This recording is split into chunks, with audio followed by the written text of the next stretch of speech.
Hi, and welcome to the Pajama Travel Club. I'm your host, Eric Weiner. If you're like me, you're stuck at home, stuck in your pajamas. I've tried to get out of these things for the past 2 weeks and have failed.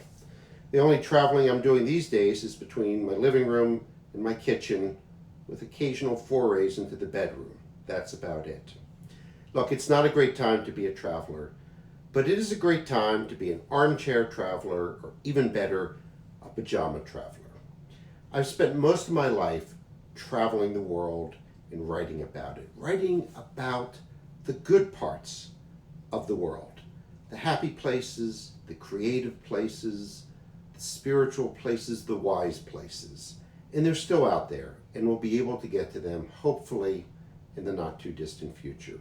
Meanwhile, I want to share with you some short readings from my work and some of my favorite places and my favorite characters that I've encountered out there on the road. And I want to start in Iceland. I was in Iceland researching my book, The Geography of Bliss, One Grump Search for the Happiest Places in the World. And I arrived in January to pitch darkness at 12 noon, and I was mystified by Iceland. What is it doing as one of the top 5 happiest countries in the world? I mean, they're pretty clear about it. They've got the word ice and land in it. Unlike those Greenlanders, they're upfront about what their country is about. It's cold and dark and remote and small, the population of some 320,000 in the whole country, yet it's happy. And to find answers, I turned to someone I met there named Jared Bibler.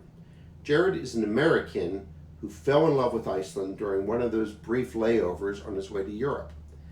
He so much fell in love with Iceland that he picked up and moved from Boston to Reykjavik. So there I am sitting with Jared, pitch darkness in a coffee shop at 12 noon, asking Jared, what do you love about it here?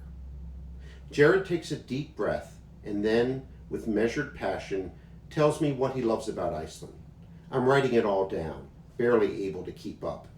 He loves the way hot water spouts from the ground like geothermal gold. He loves the way people invite you over for coffee for no particular reason and talk for hours about nothing in particular. He loves the way Icelanders call their country affectionately the cube, the ice cube. He loves the fact that, without even trying, he already knows 3 members of parliament.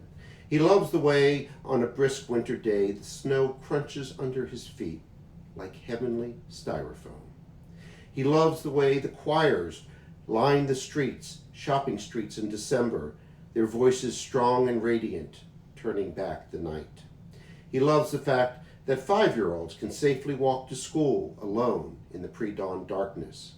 He loves the magical, otherworldly feeling of swimming laps in the snow. He loves the way when your car gets stuck in the snow, someone always stops to help. He loves the way Icelanders applaud when the plane lands at the international airport in Keflavik just because they're happy to be home. He loves the way Icelanders manage to be tremendously proud people, yet not the least bit arrogant. And yes, he loves, not tolerates, but actively loves the darkness. That is Iceland. Hopefully, a little bit of light in these dark times. Join me next time on the Pajama Travel Club. In the meantime, stay home, stay safe, and for God's sake, stay in your pajamas.